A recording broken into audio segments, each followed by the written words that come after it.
તો આવો મિત્રો, આજે તમને વાડીએ ભજીયાનો પ્રોગ્રામ કઈ રીતે થાય છે તે બતાવું. હમણાં 15 દિવસથી કહેતા હતા ભજીયા બનાવવા. આજ ભજીયાનો પ્રોગ્રામ ગોઠવી દીધો છે.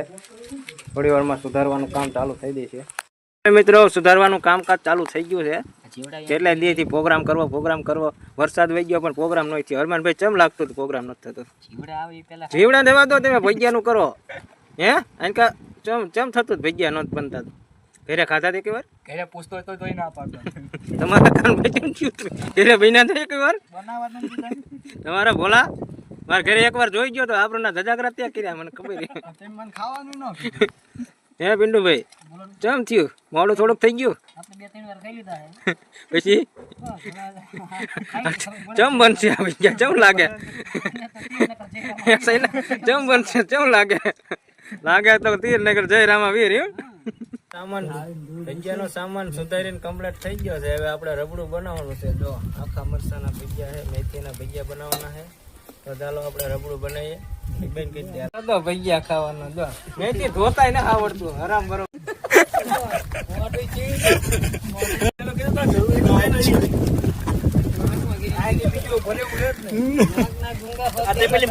આ ભાઈ ભજીયાના કારીગર છે. ભજીયા ખાવાના હોય. આ ભાઈ લોટ જ સીધો નાકમાં ભરાયો.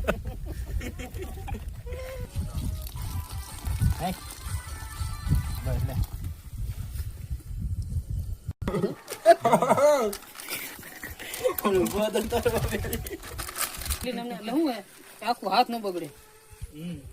રબડું ગ્લાસમાં ભરીને અંદર મરચું ગોળીને કાઢી લેવાનું.